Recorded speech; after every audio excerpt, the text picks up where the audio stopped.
milky substance. It's almost like wax. And COD on all three is a complete mystery. I think the car was our primary crime scene. On TV, watching crime scene investigators work is entertainment. But when a major crime happens in your town, it quickly becomes reality.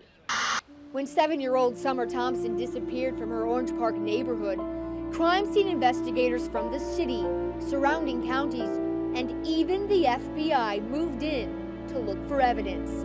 They eventually wound up at this Georgia landfill, where they discovered the first grader's body.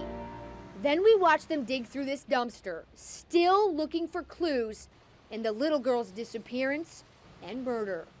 We always watched from a distance, never getting up close and personal to see what the investigators are really doing, until now.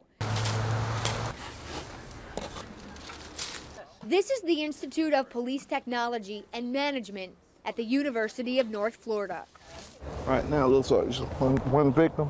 Right now, a group of officers, deputies, and even crime scene investigators from the FDLE are going through training. We got 2 tibia. In fact, the program trains 15,000 law enforcement employees every year from all over the world.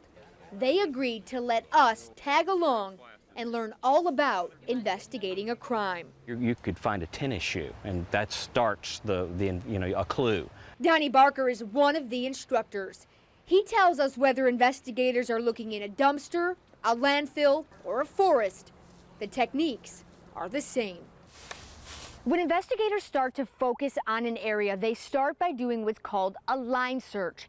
They line up an arm's length apart. They start to walk, keeping their eyes on the ground. They're looking for anything out of the ordinary, anything that could potentially become evidence. Like this area right here, the ground is a bit higher. It looks like something could be covered up. So they would mark it with a flag, come back a little later, and give it a closer look. You're just looking for imperfections or things that don't belong, and it's very difficult because of the camouflage of nature. Students in this class are looking for buried bones, and eventually they'll start searching for buried bodies. Once they locate those imperfections in the dirt or see an area where the leaves look disturbed, they'll mark off the spot and start to work. It takes lots of tools and lots of patience. They'll be here for about 6 hours. They sift through soil To make sure we didn't miss any pieces of evidence or any little pieces of bone, and clothing. Small pieces of evidence can be very useful in an investigation. They dig in the dirt and carefully look for anything that could be a potential clue. A map, a shoe, either of these items could have a partial fingerprint and must be preserved. Sometimes you get very little evidence, and it's just the circumstances of the crime and what was left there and what wasn't left there. You just uncover it and then take photos. And depending on where investigators are searching, what they're looking for may differ. Anything that would possibly connect a person to the scene. If they're looking in a landfill, they might be looking for garbage that has, an address or a name on, an envelope or something of that nature. Once investigators are satisfied that all the evidence is collected, it goes to the crime lab to be processed. Their goal in all of this is to present enough evidence to one day be used in court. Investigators tell us with the items collected at a crime scene, they can reconstruct what happened, and they hope to put the person responsible behind bars.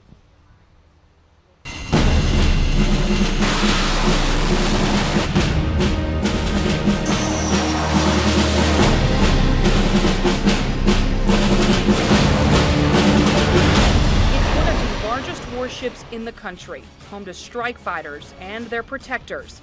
Welcome to the USS Eisenhower, designed for defense.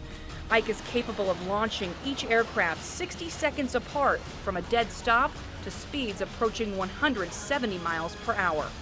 On a stretch of flight deck less than 500 feet long, the planes are trapped at similar speeds. The tailhook landings require pilot precision. When these jets land, they punch it back up to full gear just in case they miss one of the arresting gear wires. It's literally a matter of millimeters that makes the difference. So it makes the job interesting because you have to be right on spot with everything you do. It's heart-pounding action for visitors like us, but this is just a typical day for the 5,000 men and women who work and live here. My office is a helicopter, that's pretty fun. Flying every day is awesome. But it can also be unforgiving. That's why they fly daily during these training missions. Practice makes perfect. Eat, sleep, and fly, that's pretty much it. The pilots have immense trust in their ground crew, especially at night when they are inches from the edge.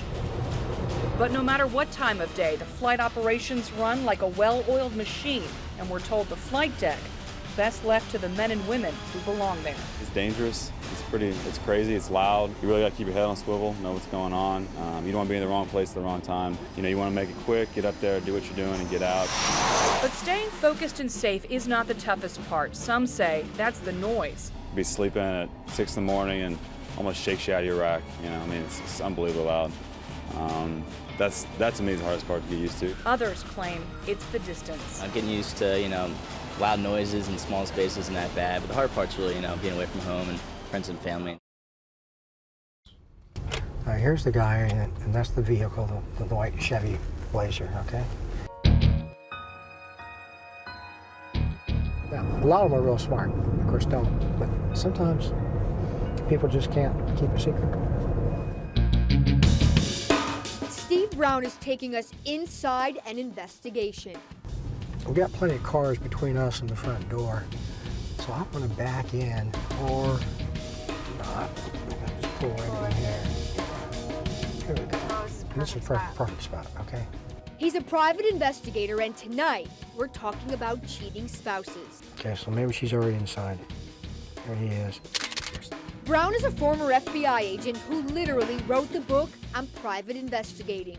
He's a published author who runs his own business, and he lives right here in the Jacksonville area. I mean, you guys have great radar. Men may not so much, but you women do.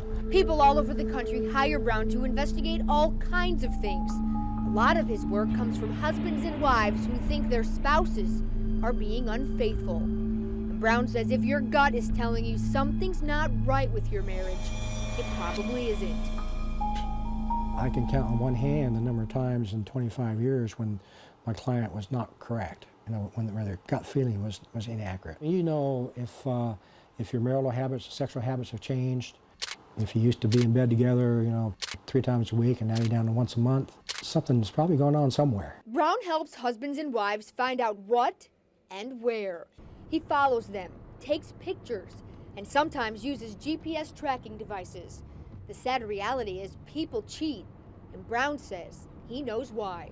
It's different and it's new and it's more exciting. And these days, high-profile hanky-panky seems to be making headlines everywhere you look. Tiger Woods is on almost every magazine cover, and so is former presidential candidate John Edwards. They're both accused of cheating and lying to cover it up.